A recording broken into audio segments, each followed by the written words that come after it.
the records are what the records are, and testimony has been to that effect. Yes, sir. I just don't have it in front of me to confirm that. So that's not a note that you would have made when reviewing Dr. Olashoga's testimony. I didn't make any notes when I reviewed it, so I didn't make any timing on that. Okay. Let me just ask about that. When did you do these reviews of obviously you could not have reviewed the testimony until it happened, so that would have been this week, correct? That's correct. So when did you do that? This week or over the weekend? So probably towards maybe Friday, I may have looked at some of the transcripts, and then over the past day, I've also been reviewing. Prior to the trial starting, counsel asked you about reviewing a number of things, including the 911 call, correct? Yes, sir. When did you review that?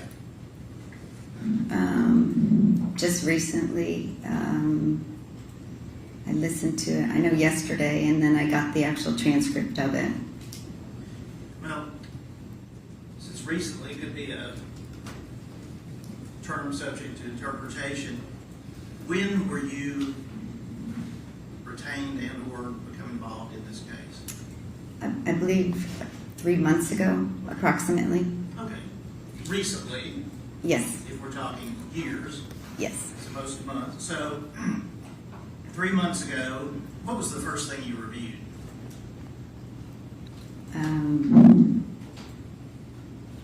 I'm guessing I probably would have gone to the medical records initially and then the EMS records. Well, don't necessarily want you to guess, but the Vanderbilt medical records are voluminous, correct?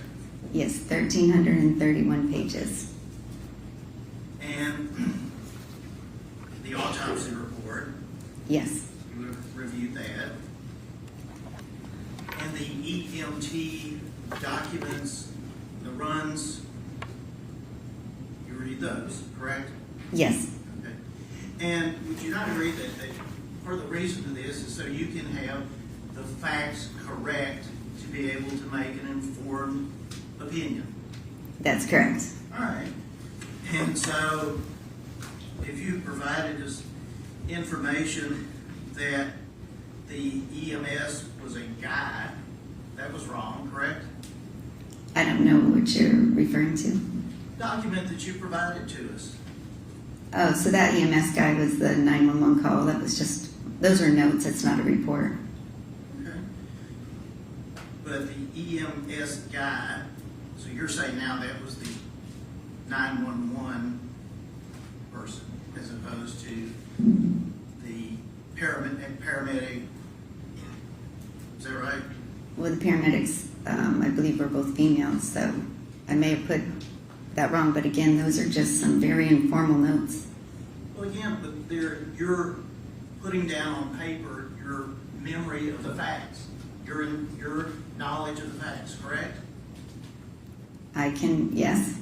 Right. So if you say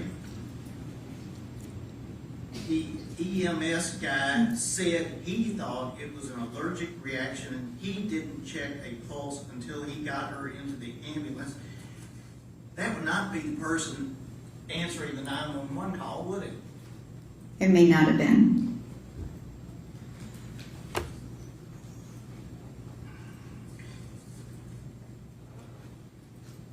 Did you review the testimony of Najee Jackson? I did look at some of that, yes. Just some of it? That's correct. So you know that during that call that Ms. Jackson was a part of, Ms. Benning said, "I can't feel my legs," correct? That's correct. And said to Mr. Taylor, "What did you put in my drink?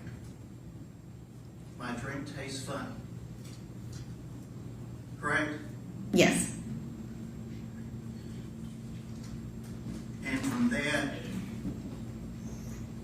we have some time go by before the 911 call. But do you recall there being any mention of those symptoms on the 911 call? My legs, I can't feel my legs. No, I don't believe so.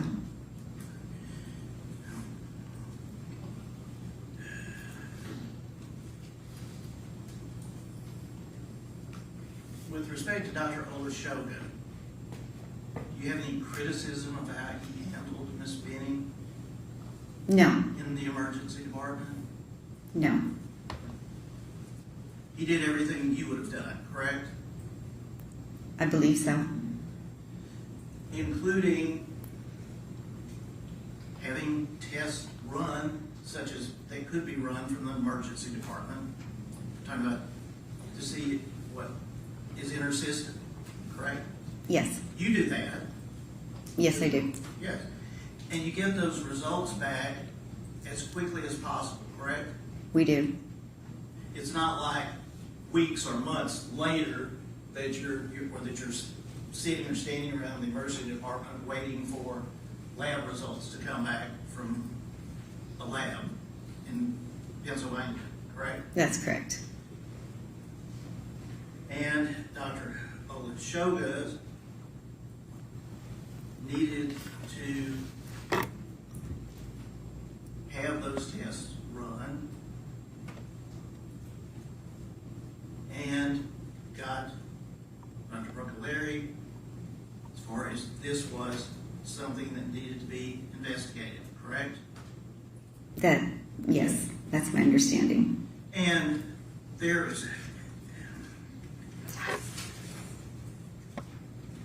no fentanyl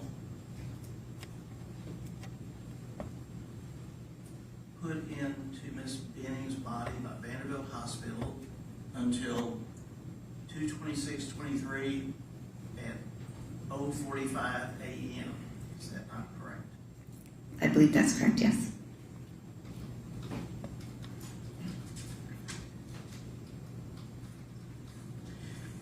Now you talk about people that come in that you've seen in the Houston emergency room or the day before that, was it Waco? Was it Baylor? No, that's Baylor St. Luke's Medical Center in Houston. Okay, in Houston. Those people are alive when they present, correct? For some of them, yes. Okay.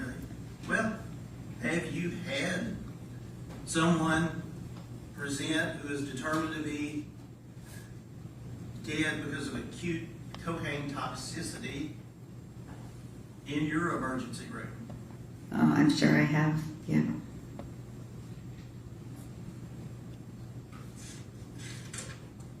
And that is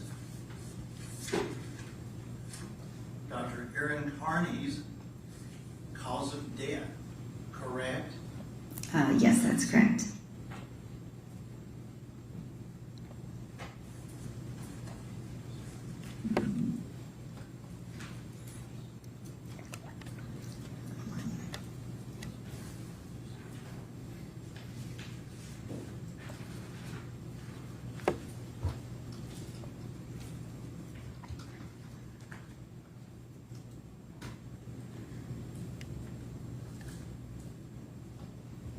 Dr. Larkin,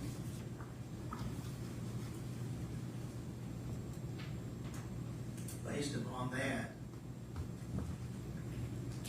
and your testimony about what is typical of cocaine, typical of fentanyl, in the face of all that, you're saying, oh, it could be a fentanyl overdose, or it was a fentanyl overdose? Well, we know there was fentanyl as well, and we know there was cocaethylene. I don't know that those were taken into consideration as far as the cause of death. I'm not saying there's not cocaine. What I'm saying is, by the presentation, what happened just prior, it appears that there was, we know there's fentanyl, but the fentanyl was accentuating or causing this respiratory arrest. And that's your thing. Could have been. Yes, sir. Because of that trace finding. There's fentanyl was Are found. you basing this on the comforter? I'm basing it on the comforter, and that sample that was also testified to by Dr. Methune and Dr. Jaguar. Just one or two more things about getting the facts right. You would agree that's important? Yes, sir. To base any opinion on. And one of the statements in this report say on the day of her death, text messages indicate that Jade met with her drug dealer. That didn't happen, did it? Again, that's not a report. I was Forget that word. Is that a statement? okay. Those were just personal notes for me that I put down somewhere along the way, and I don't believe that there's any documentation that happened. I think we just know that she had text message contacting with the drug dealer that day, So back and you put forth. that, excuse me, I didn't interrupt, but you put that in your notes as something you were relying on.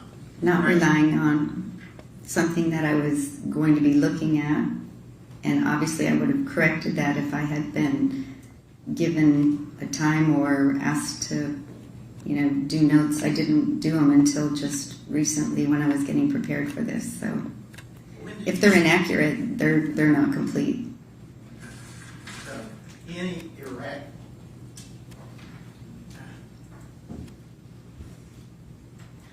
any inaccuracy, even about fentanyl at the hospital, would make your opinion essentially not acceptable, correct? No, those aren't my opinions. I've given my opinions in my testimony in court under oath today. And those were, like I said, notes that I was going to review to get prepared for the case today, which I've done. And nothing that I've said corroborates something that's not a truth.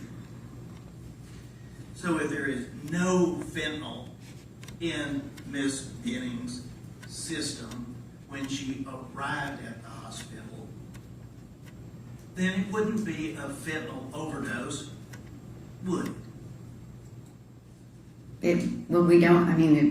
We know there was some fentanyl there. It was never really tested for.